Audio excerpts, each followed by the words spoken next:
Well, good morning to everybody, esteemed representatives of our partner countries. It's a great honor and a privilege for us to welcome you all to this official opening of the ecoFABULands projects here in the heart of Berlin. Today we gather not only to launch a project, but to begin a shared journey toward creating future-proof, biodiverse and sustainable landscapes across Europe. Before I continue, I wish to extend our deepest gratitude to the gracious hosts at the Collegium Hungaricum, Berlin. Thank you for welcoming us into this inspiring venue, which so perfectly embodies the spirit of European collaboration and cultural exchange, which is actually also at the heart of the ecoFABULands project. Your hospitality and support have made it possible to gather us together here in this nice event, to connect, to launch this project, this initiative in such a fitting setting. It's also my privilege to acknowledge here that we have with us representatives of our partner countries, especially Mr. Nandor Beki from the responsible diplomat of agriculture of the Embassy of Hungary here in Berlin. We have also representatives from Cyprus with us, from Italy and from Ireland.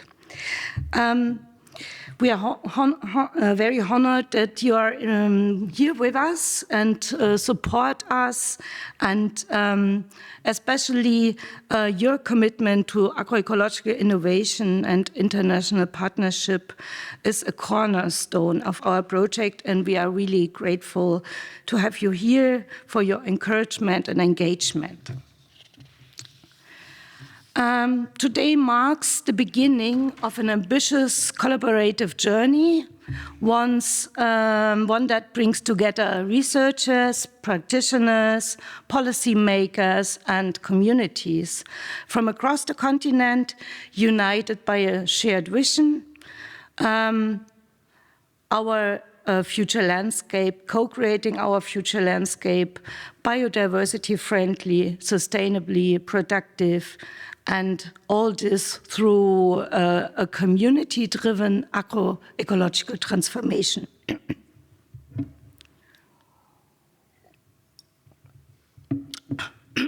On behalf of the research group Multifunctional Landscapes at IRECESIS of the Humboldt University, and on behalf of the Senate Department for Urban Mobility and Transport, Climate Action and Environment of Berlin, and on behalf of our partners in the agroecology partnership, I'm happy to invite our colleagues from the University of Pécs, from the Free University of Bozen, from the Open University of Cyprus, from the Southeast Technological University of Ireland, and from the University College of Dublin here in this venue. I extend a warm welcome to each of you. Your presence here, whether as a representative of the academia, government, civil society, from the farming sector, from the agro industry, is a testament of a collective commitment needed for this transformative change. This project is funded by several national authorities of our partner countries, and it's co-funded by the European Union. Especially I would like to mention the German Federal Ministry of Agriculture, Food and Regional Identity, the German Federal Ministry of Research, Technology and Space, the Hungarian National Research, Development and Innovation Office, the Autonomous Province of Bolzano, South Tyrol, the Research and Innovation Foundation of Cyprus, the Irish Department of Agriculture, Food and the Marine, and the Irish Agriculture and Food Development Authority. The ecoFABULands project is made possible through a total budget of 2.3 million euros, reflecting the strong commitment of our funders and partners to advancing agroecological transformation across Europe. What is our vision for ecoFABULands? We are here today as a part of a Europe-wide initiative co-funded by the European Commission, the so-called agroecology partnership, which creates resilient, multifunctional landscape through community-driven agroecological transformation. Our mission is both urgent and ambitious to address pressing challenges facing Europe's agricultural and rural landscapes. We have biodiversity loss, environmental change, soil degradation, and the need for really sustainable food systems. So we will work together on these challenges across borders and across sectors. The ecoFABULands project is more than a research project. It's a partnership. It's a platform of mutual learning and a catalyst for change. Our approach is rooted in the conviction that agroecology, when co-created with the local community and adapted to the regional context, offers a pathway to more sustainable and equitable futures. Our partnership is combined with the vision that we have to drive this change through collaboration. I'm proud to introduce to you the ecoFABULands Consortium, a unique interdisciplinary alliance representing the diversity and strength of Europe. We, as Humboldt University, we are acting as coordinators of this initiative. Here in Berlin, we have also the colleagues from the Senate Department of Urban Mobility, Transport, Climate Action and Environment on board in the project. We have our colleagues from the University of Pest in the project, from the Free University of Bozen and the Open University of Cyprus, as well as the colleagues from Ireland, from the Southeast Technological University and from the University College of Dublin. Each of these institutions brings unique expertise, regional knowledge, and a deep commitment to our shared goals. Together, we will work across 5 living labs, one in Germany, one in Hungary, one in Italy and Cyprus, one in Ireland.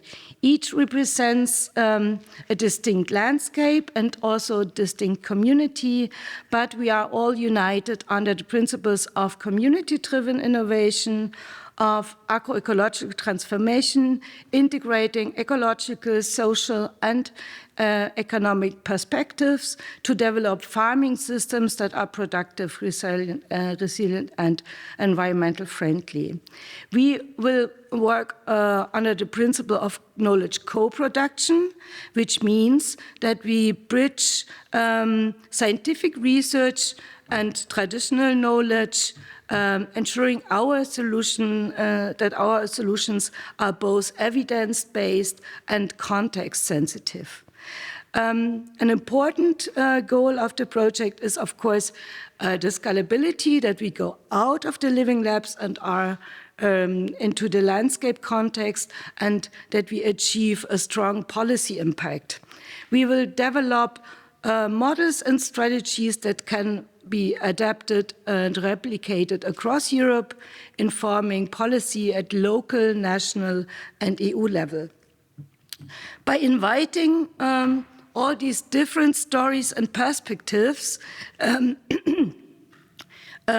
we aim not just for sustainable landscape, but also for fabulous ones. That's why our name is ecoFABULAnds, places where people and nature flourish together and where the future is shaped by imagination, collaboration, and hope. Why we are gathering here in Berlin? Well, Berlin is rich of history regarding innovation and transformation, and it's a fitting place, especially here in this venue. The Berlin as a city and the surrounding region, Brandenburg, will exemplify the urban-rural interconnections in the project. Here, as in many parts of Europe, the future of food landscapes and a community depends on our ability to bridge divides and foster collaboration. Well, today we officially opened the ecoFABULands project. We are not merely commencing a project, we are supporting a movement, an existing movement, a movement that recognizes the value of diversity, biological, cultural, and social, a movement that seeks to empower communities, restore ecosystems, and create lasting change. This project would not be possible without the vision and support of the national funding agencies, the European Commission, the consortium itself, and many stakeholders that have already contributed their ideas, time, and passion. Yes, I also want to thank my colleagues that have been organized these events and supported that we came together here. Especially I would like to mention Mina Karamesuti, Clara Mojani, Toni Kage, Evangelina, which she was doing the registration desk, and of course the team from the Humboldt University, which is recording the event. Of course, as well, our other venues during these kickoff meetings, where we see how reality of urban gardening and agroecological transition looks in the Berlin-Brandenburg area. Of course, all of you are very important to us, our guests, our supporters and collaborators, and thank you for joining with us this important milestone. So, the agenda for today reflects our commitment to an open dialogue and a shared learning. After this, my words, you will hear presentations from each living lab, and you will see the diversity, the different challenges, maybe also common challenges. And then we have a question and answer section where you can come into a discussion with us, asking questions, giving your feedback, ideas, etc. And after this, we have prepared a small coffee and some snacks for you, and also we will like then on a more informal way to discuss with you the project and our ambitions, our goals and ambitions, and then let's connect. We have also a newsletter where you can subscribe if you want, and I would like strongly to encourage you to ask questions, to connect to each other. It's just, let's say, the first day of a longer journey, and of course, so you can keep in touch with us and know all the progress of the project. So let's seize this opportunity to shape the future of Europe's landscapes together. Let's demonstrate that the partnership is successful, create agroecological systems that are not only productive but also just resilient and inspiring for the generations to come. Well, so in this moment, I would like to invite our partners here to the stage and have a seat here, and then we will listen to the different presentations. Oops.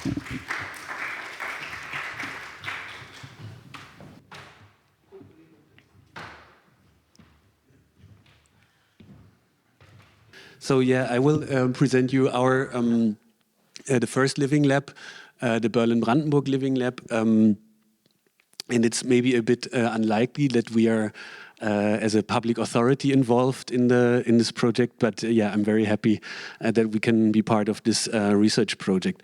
So the situation in this region, I mean, the people who are from here maybe know it, but I will explain it anyway. It's a highly industrialized agricultural landscape, and we have also a long history of like big agricultural estates, and not, for example, small-scale farms, not so much.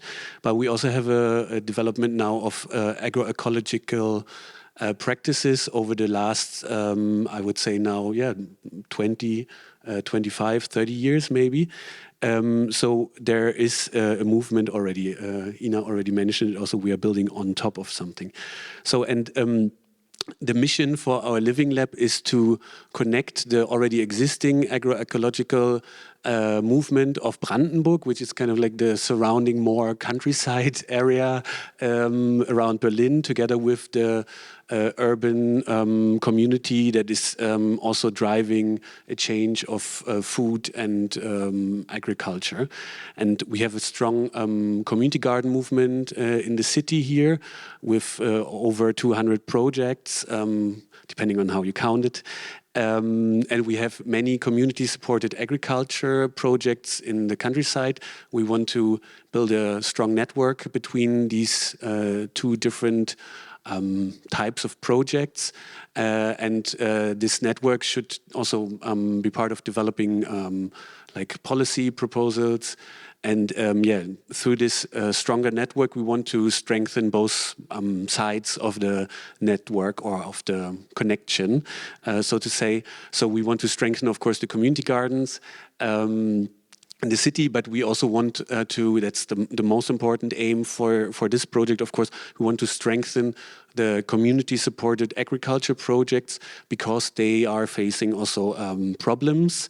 One study some years ago, for example, showed that some of the projects were reducing their produce, although they could produce more, because they don't have enough, not enough clients. I mean, they're not really clients, but not enough consumers. So they have more vegetables, for example, than is eaten because they cannot reach the urban clients so much. And that's something what we want to tackle and what we want to focus on. And of course, there are many other aspects connected to that, but maybe that's it for the moment. Thank you. The next presentation comes by video.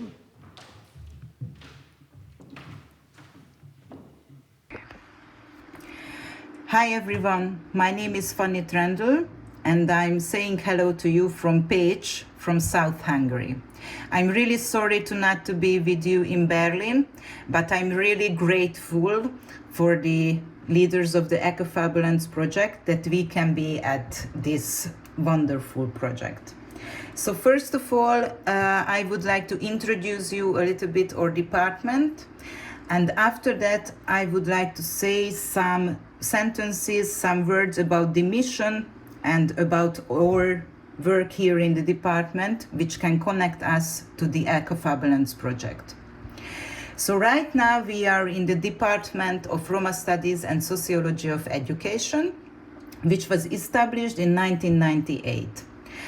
This study is focusing on the Roma Gypsy groups in the context of Hungary and also in a wider context in Europe. So this was the first department in Central Europe which was dealing with this topic. And what I can tell about this, as I was the student of this department also, it gave me a very, very multidisciplinary point of view about the questions or the difficulties of the Roma Gypsy society.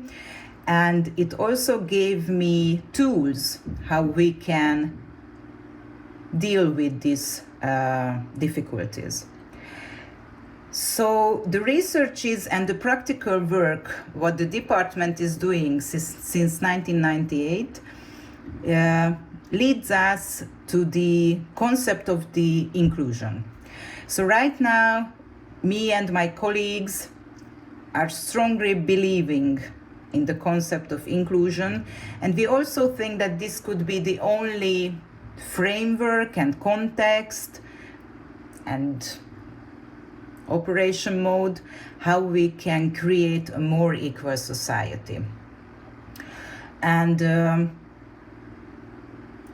going on this concept, as the ecoFABULaNds project's aim is to create a living lab here in South Hungary, in Gyilvánfa, which is a segregated Roma village. We can come to the picture here because to make a living lab in Gyilvánfa, there is a need to create, first of all, a safe place where you can empower the community who lives there. So Gyilvánfa is 30 kilometers, in a 30 kilometers distance here from Pécs, and it has 350 inhabitants, mostly with Roma Gypsy origin, and it's a very poor village with a food desert. So there is no gardening, home gardening system, and also because of its history, the people who lives there, they totally away from how to work with the field.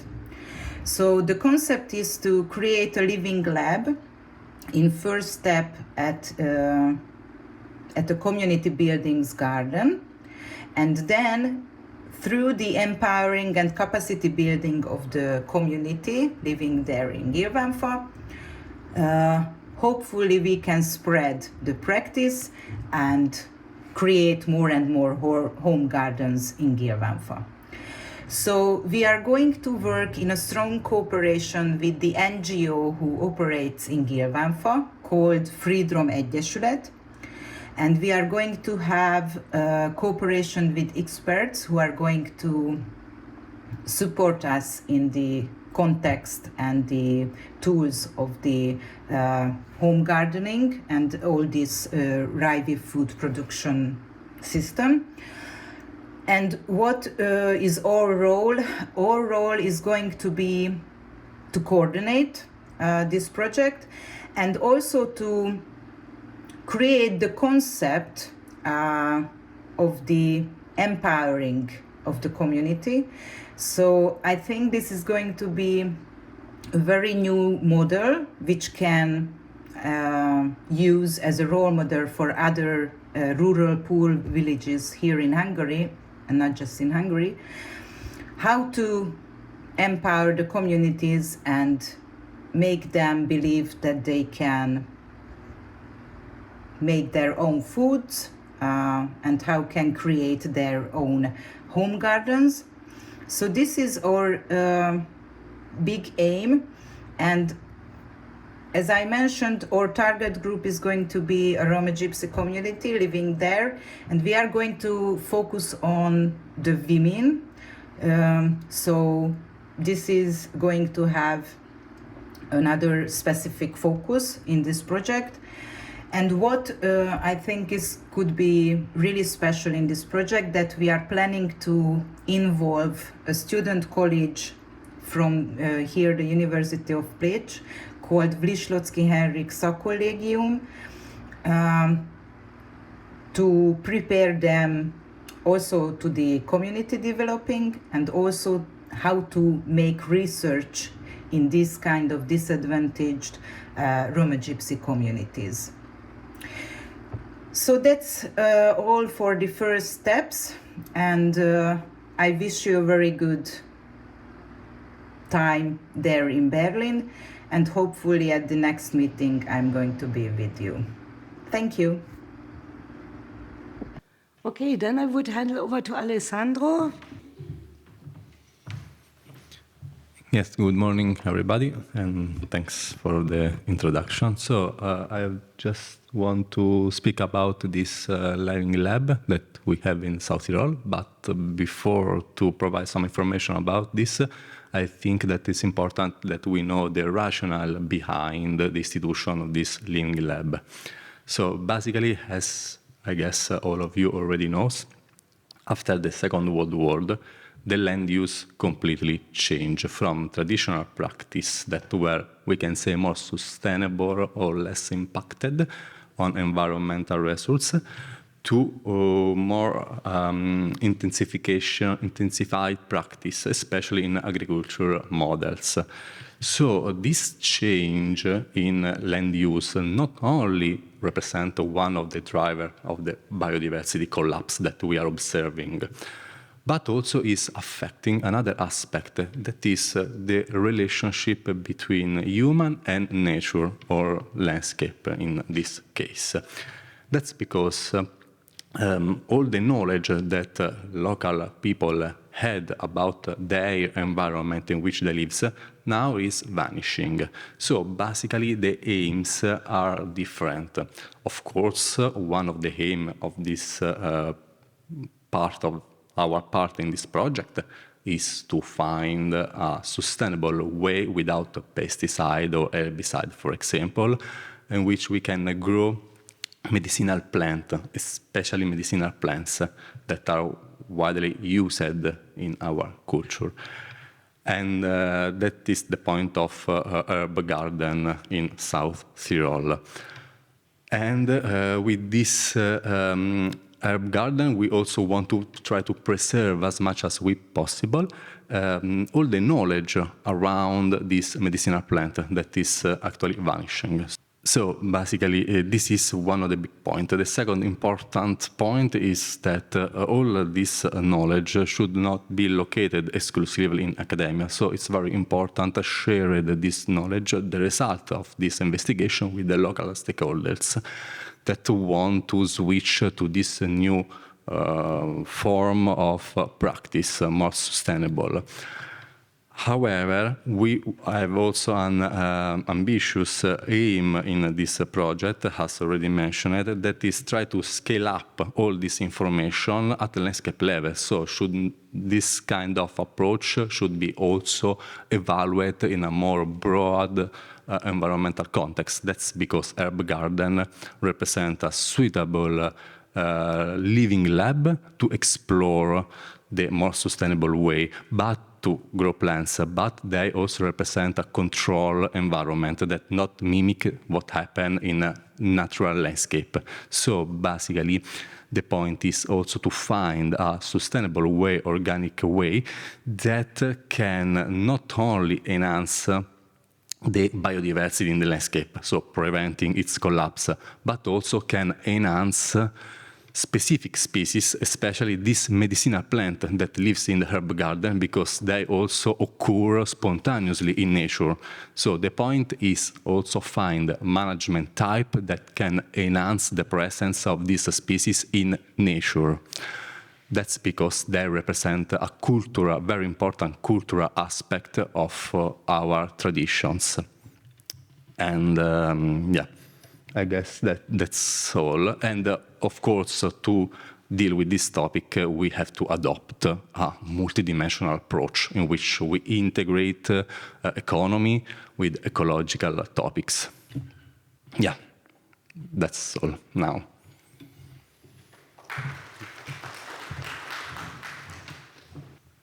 Okay, then we continue our journey in Cyprus. You want to come here or you want to sit there, as you like?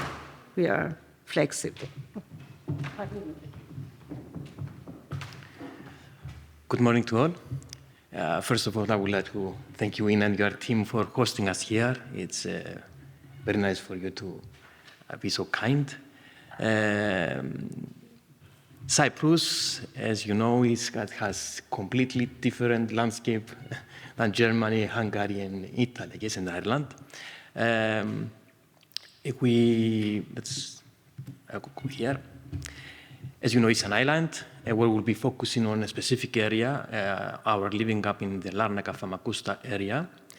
Our landscape has various differences from the other countries. We have a coastline. We have different plantations such as olive trees, carob trees. We have a lot of intensive agriculture, like cereals, and other most agricultural plants. We have farms that are producing waste, and especially our living lab will be focusing on biomass management, production of biomass and biosolids from different areas. Is a waste that is difficult to be managed in Cyprus. So we will try to focus on agroecological practices in the framework of circular economy in order to transform these waste into new material, into soil amendments like compost, biochar, and the combination with other amendments like zeolites and other minerals in order to add them into soil and to improve soil health, decrease biomass waste, of course, decrease the use of chemical fertilizers in order to increase the health and the activity and the production, the productivity of the land. So we have different objectives. We want to promote, as I said, the sustainable use and exploitation of biowaste. We will adopt circular economic principles. I'm coming from a lab, the Chemical Engineering and Engineering Sustainability Lab from the Faculty of Pure and Applied Sciences of the Open University of Cyprus. We are three academics there. Dr. Antonis Zorpas is here with us, Dr. Inir Vukali and me, which we have different backgrounds, and we are going to collaborate with NGOs and governmental departments in order to build strong collaboration networks to apply these processes in the field. And especially, we are going to split the research into education, of course, a strategic approach for applying these approaches, and our experience in the lab to transform this into the field with pilot experiments. We are going to analyze a lot of samples from the field in order to show to stakeholders the positive results from adding soil amendments and transforming bio-waste into new material. And finally, we'll be glad to exchange these applications and knowledge with all of you and gain a lot of good results. That's all. Thank you.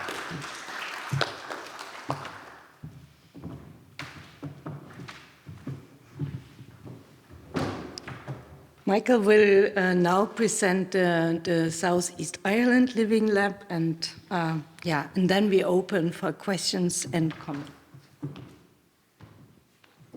Okay, so again, thanks Ina for hosting us. It's good to be back here in Berlin again. So, welcome to the southeast of Ireland. The southeast of Ireland is facing many problems, but many of these problems are well known, and they're ones you yourself will probably have experienced or encountered. So essentially the problem is relatively simple. Traditionally, we had a very small family farm-centric approach to agriculture. That has changed. It's changed in the last 50 years to what we might call an agro-industrial landscape. And this change has, I suppose, coincided, I would say, with Ireland joining the European Union. And it's a change that has actually occurred over my lifetime because it's something I've observed personally as I have a farming background. So this has resulted in quite a number of tensions, I suppose, in the area.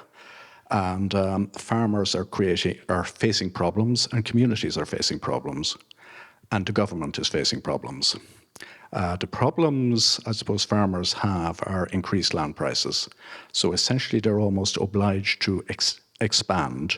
And to do this, they essentially have to borrow money and use their farms as collateral. And then they're very susceptible to the price of food at a global level. And this is challenging for farmers. And in a certain way, I think it's a paradox because land is increasing in price, when society looks at this, they actually assume that farming is doing very well. But that's not the case. Another problem we've listed there is this issue of derogation.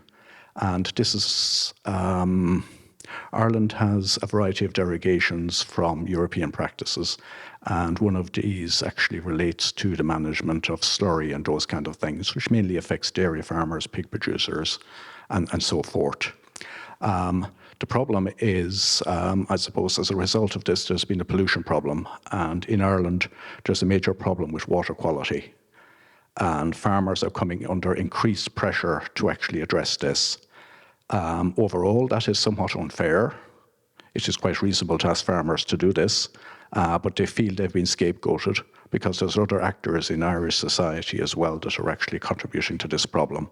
But still, farmers are contributing to the problem, and insofar as they are doing this, they do have to take ownership of it. And of course, this comes at a price. Third problem we've listed there is, I suppose, a social problem, and again, it is well known. Farmers are aging. They're an aging community.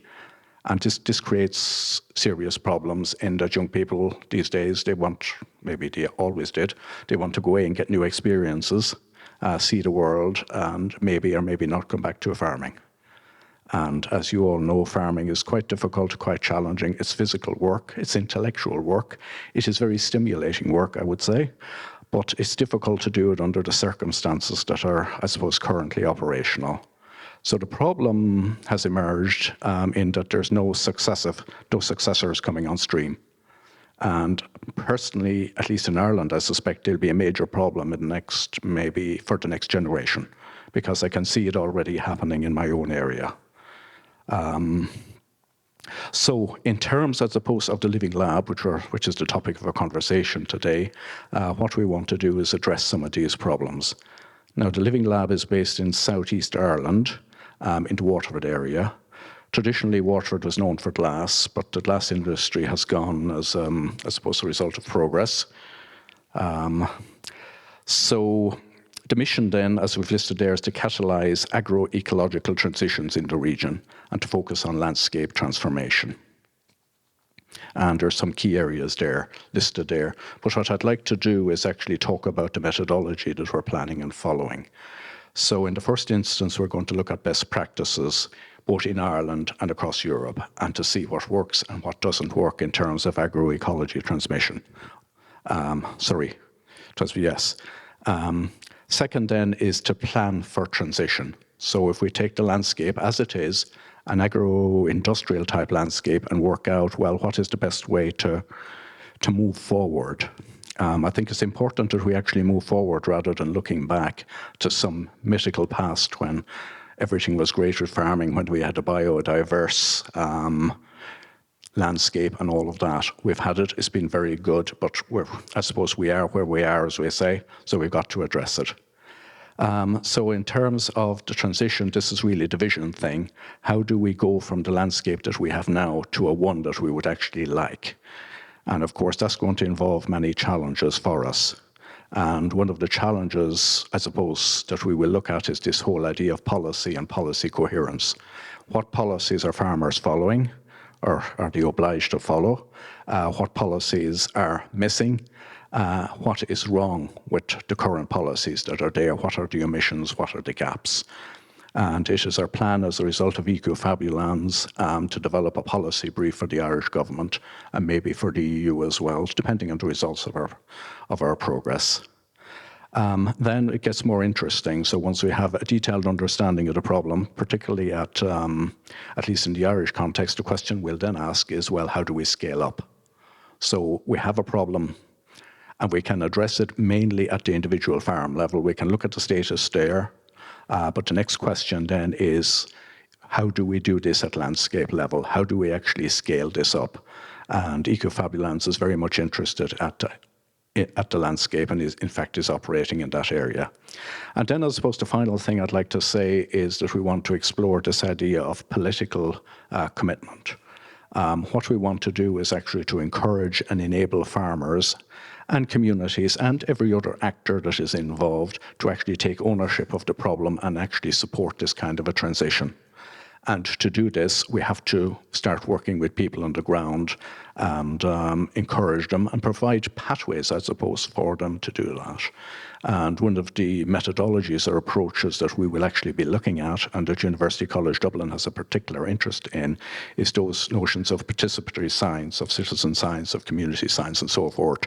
And we're going to explore what way these kind of practices, these kind of methodologies could actually be harnessed by the agricultural community and the various other actors as well to inform this transition. So I think that's really all I need to say.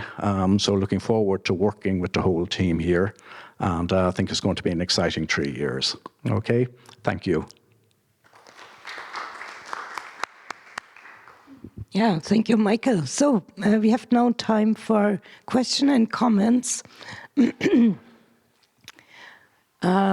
there are 2 microphones in the room. If you want to comment something, ask a question, please, yeah, give us a sign.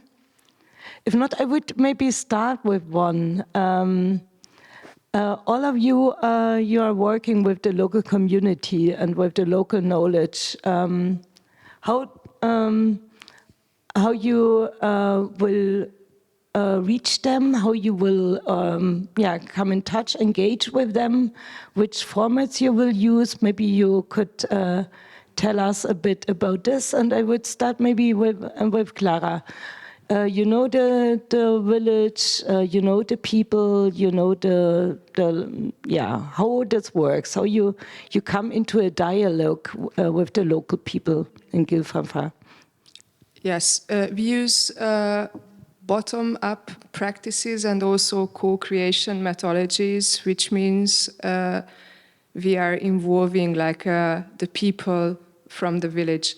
This is a very, very small village. This is a very segregated village in southern Hungary. Most of the people, they are not educated, but it's also the biggest problem that they lost their contact with nature. Even though they are like living in a village which is surrounded by nature, they don't have access to nature. And through the university and the NGO, which has been working there in this village for over 20 years now and has been building houses there and is providing afternoon school for the children and also community programs for women there. So we are already rooted within the village for decades, which is, of course, like very important working with a fragile community. And what we plan to do is that we will go out to the nature first with the people who are interested taking part of that, and we will build up this program together with them, planning together, deciding together, so like also bringing in democratic processes, which might be very new thing for the villagers, and also introducing them approaches of the co-creation process. So they are like, everybody is invited in the planning practice. And also, actually, UINA are also been doing co-creation processes for many years. So this is like a very good match between the university and the University of Pécs, whom I'm representing today. And yes, I would give it to Tony. Yeah, as you heard, we have kind of like 2 target groups in the Living Lab Berlin-Brandenburg. We have first the urban or like target group or audience is the community gardeners and people related to community gardens, and then secondly the community supported agriculture. And I'm more working with the community gardens so far, and we have already existing networks that we will of course approach and so on, and then we will also of course follow a more co-creative approach that we will together define also what will be the goals and the kind of like the more regional vision for this project, and then also hopefully we'll find also specific stakeholders in the already existing network that are willing to contribute over the whole project, because that's, I think, a big challenge. I mean, I think for all of us, that you want to convince people to work on a research project at the end that, I mean, you don't have to do it, no, of course. People don't get paid for it.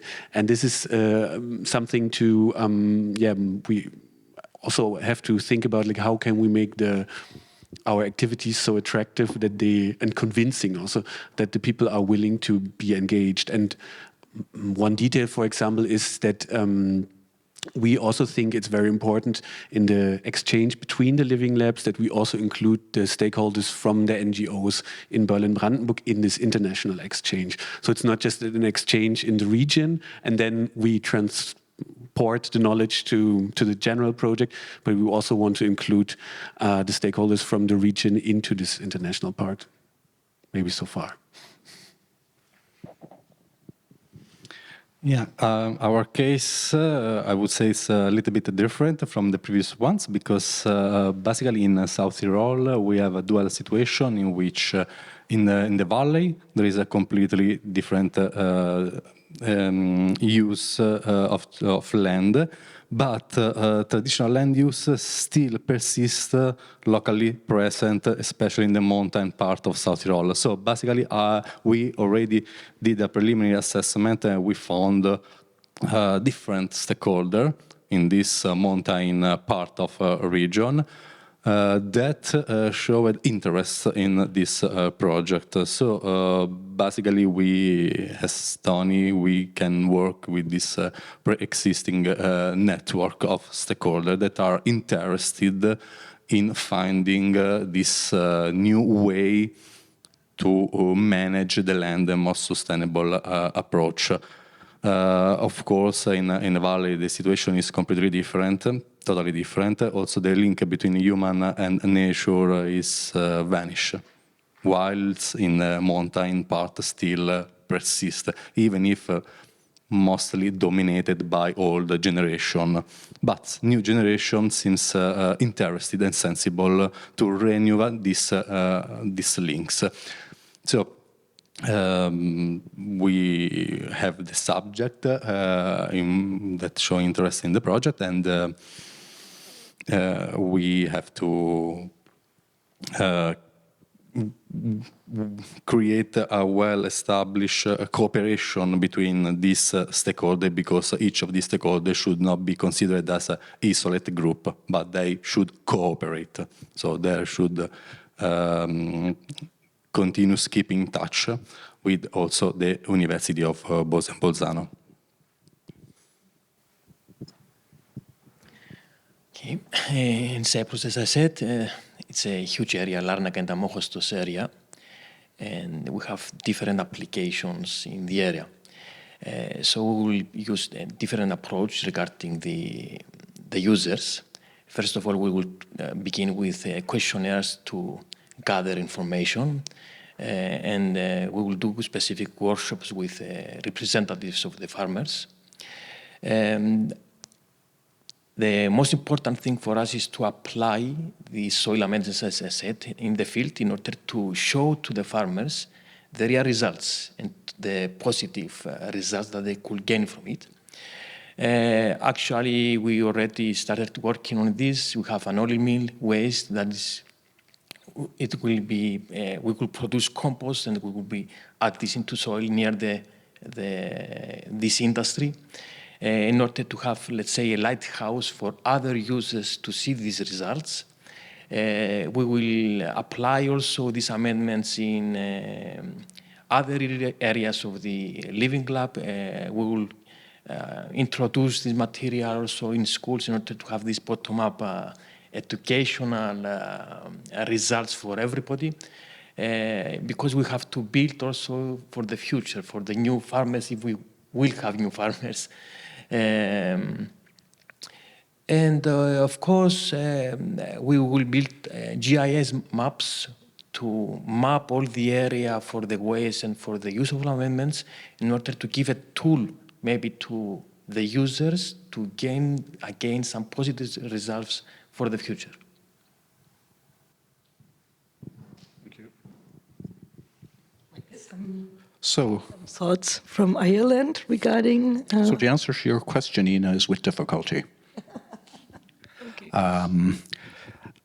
It's difficult to engage farmers. It's difficult actually to engage people who are working, if you like, outside what they normally do. And I have found this when working with citizen scientists. Citizen scientists are essentially professionals in some other domain, and then as a part-time, as a hobby, they do citizen science. It's what they like to do, they're motivated, but it's very difficult to actually engage with them in a formal way. For farmers, the problem is somewhat similar in the sense that they need motivation.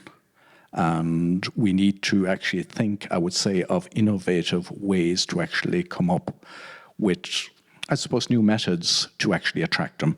Certainly, we will do the standard things like workshops, field visits, demonstration sites, maybe some lighthouses as well. But as of now, it's something we do have to think, I would say, a great deal, much more further about. And we might, for example, look at this whole notion of community science and see to what degree we can actually encourage farmers, and indeed other actors as well, but in particular farmers at the start, to actually take ownership of their farms. You know, farmers describe themselves as stewards of the environment, and that's actually, I would say, true. A lot of farmers see that. Some farmers, I suppose, adopt a pure utilitarian approach and just see the farm as an asset and as a way of making money. So we've got to work with both categories, and we've got to come up with new and challenging ideas. And that's one of the tasks, I would say, that is before us in this project, how best to actually do that. And certainly at the end of the project, if we have a methodology, if we have a policy brief that will actually help us with that, I think we will have certainly a very impactful and a very useful output. Yeah, thank you. There's space for question, time for question. Yeah, thank you. I have a question for the Berlin case. I myself am a climate mitigation manager for one of the districts for Friedrichshain-Kreuzberg.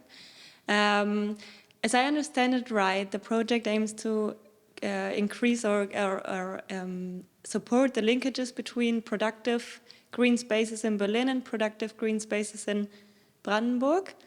Is there a strategy to involve also consumers of, like, for instance, within the city or the gastronomy or whatever? Because I think, Herr Kage, you were saying that there is too much production and too little consumption of the produced goods. Yeah, this would... So we will not explicitly address consumers, but by addressing the urban gardeners, they are also consumers in that sense. But we also thought about, like, okay, where do we put the border, so on. And first, I mean, it will also develop, I think. But first, we will focus on these two groups.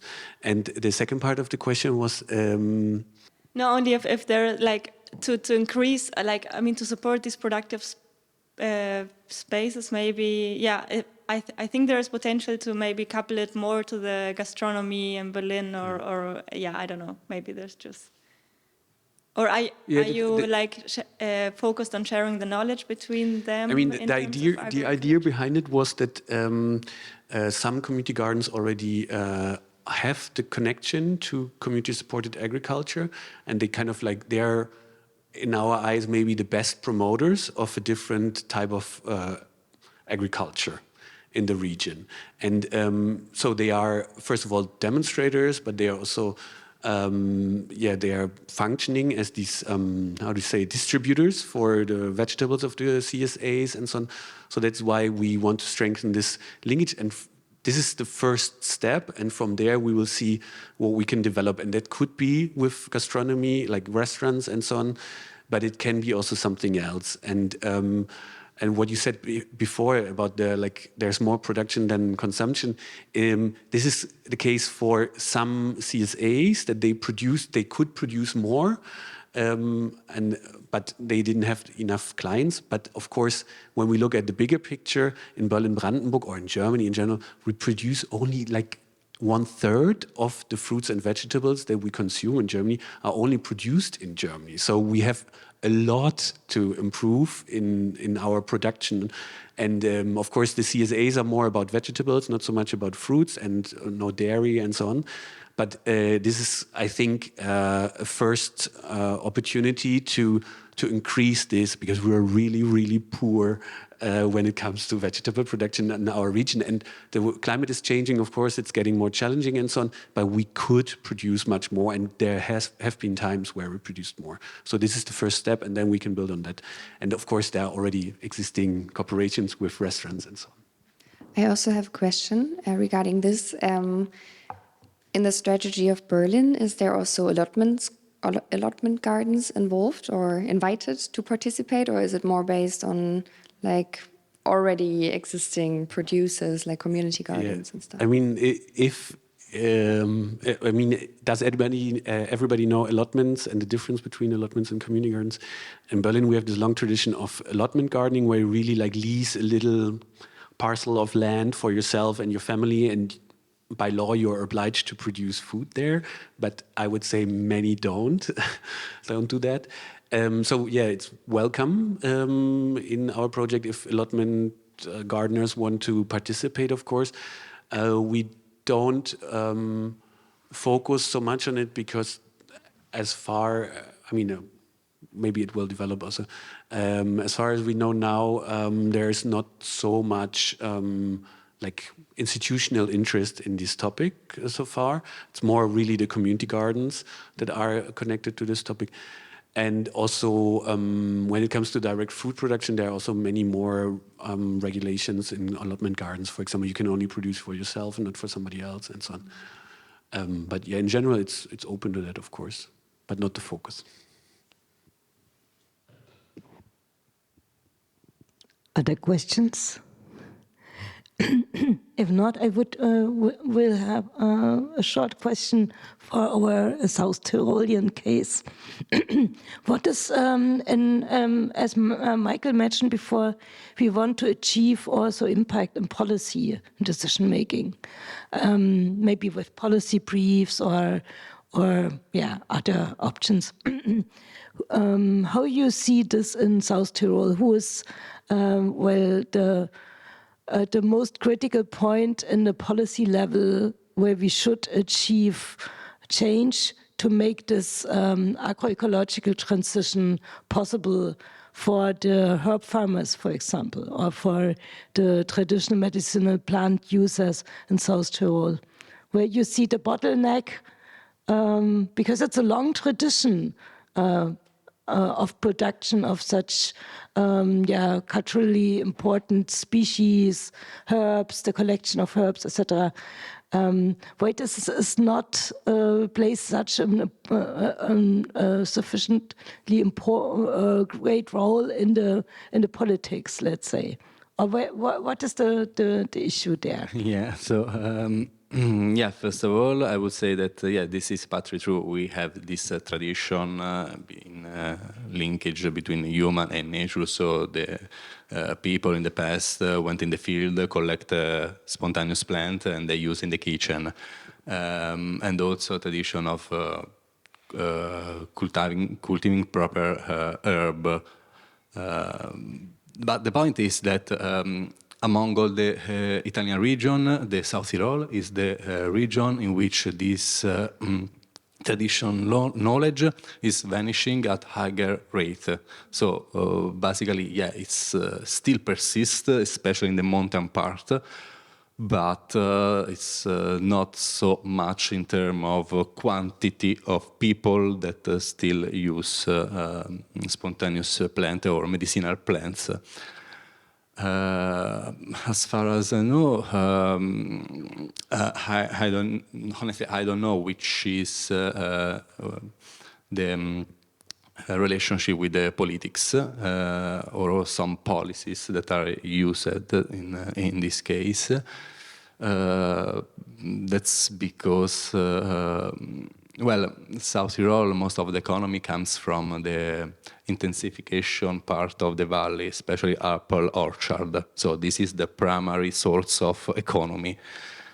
And, well, anyway, at least I would say that there is also interest in this alternative approach. That's why this part of the project has been also funded by University of Bolzano. So I believe that it's a very hard task to try to import. Once we have a result, we can maybe identify the best way in which plants can grow in an organic way. I think that the more difficult task is try to export this knowledge and convince other farmers to use this practice. That's because now the dominant way is intensification of agriculture, and as you know, it's very hard, not only in the university but in the life, try to changing a deeply rooted practice to a different practice. So I think that for this, probably a support from some policies making is essential. Okay. Then I would say, there's another question, please. I would check the time. First of all, I wanted to add that I thank you all for your presentations. I really like the different splintered projects. They are very coming from different sides. Yeah, very interesting. And then I also have a question to the case of South Tyrol, because it's I think it's a very nice idea, and also like the scientific idea, like twin development of the scientific knowledge about it, and then also empowering people to let cultural heritage survive, I think. But my question was also, where are you heading with this? I mean, you want to expand or the knowledge about it, but is there also triple link to the economic sector, like medical plans, to use them in economic ways, like for pharmacies or whatever? Like, is there an idea behind it also? Yeah, this is a point that further we will develop. For the moment, I know that there is a market about this medicinal plant, so that's why we have this network, and different also farmers are interested in this approach to grow medicinal plant. And but it's not so big market. So the point to expand this practice, of course, will be possible only if there is some demand in terms of product. So this is a key point, anyway, that we have to develop better, how to expand the market before to start probably to involve other farmers in production of medicinal plant, just because we want to avoid situation in which we can produce more than we can use. Well, regarding this traditional knowledge, we plan to involve directly the stakeholder and also local people, also with a questionnaire or interview, just to record all this information. That's because most of this information are not documented in any book or paper. So that's why we also want to produce a book that can represent a synthesis of all the knowledge shared by these local people. And yeah, I guess that anyway, this kind of approach can be replicated also in different contexts. So it's not specific to South Tyrol. Of course, the local knowledge is specific for the region. But I am very confident that if this approach will show interest for stakeholders, other examples can arise in the future. We have nicely seen that we have really a wide portfolio of different living labs.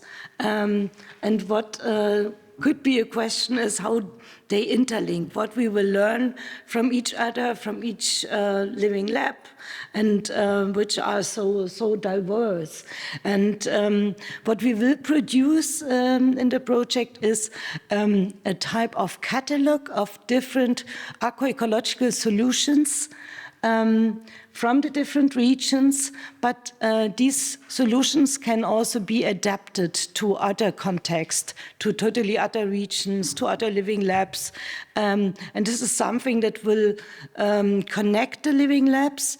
Every living lab will enter with their solutions and also show examples of adaptations to other contexts. So this is something really hands-on. This will be an online resource which will grow and which will be available, open access to everyone, and also people outside of the project can add their solutions and their knowledge into this catalog. What is also an important learning across the living labs is the stakeholder-driven innovation, so the involvement of the local people, of the local community, of the community of knowledge and practice in all living labs. And this, of course, will be quite different across the living labs, but we will also learn what works and what not, and we will develop strategies how this could work more effective, and even in the solutions that are and the innovations that are developed together, how we can scale them up and use them strategically in scaling practices, so that we mainstream agroecological solutions across the landscape. Important, of course, as you already heard from the local communities, from the local networks, we across the living labs, we will also foster regional and transnational partnerships. So to learn mutually from each other, to promote more collaboration, new projects, and to establish also links between existing networks. So a type of network of networks, not develop a new network, but interconnect all what is existing. So also you are invited to come in touch with us, to connect with us, and of course we are keen to connect with you as well. We would like also to show across the Living Lab that the transition towards more agroecologically sound landscapes, this works for the farmers. So it's profitable, it's also economically sustainable and attractive.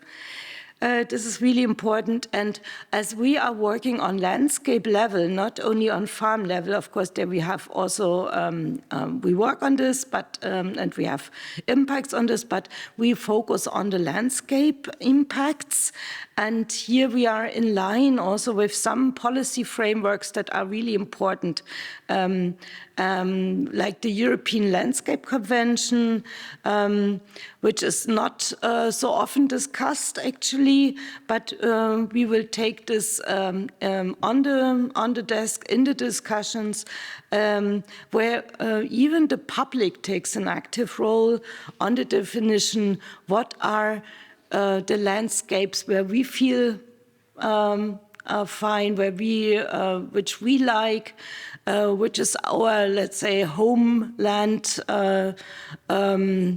area, what we want to do with these landscapes. So which are the objectives, the type of quality we want from our landscapes. So these are the points that where we interlink and connect, and I'm very sure that we will find also more connections in the future, and we will keep in contact with you. And I'm looking on the time. Yes, I would like to invite you now, all of you, to have a coffee and a small snack and continue this discussion there. And yeah, thank you for your insights and this interesting discussion, which is just started now with this event today.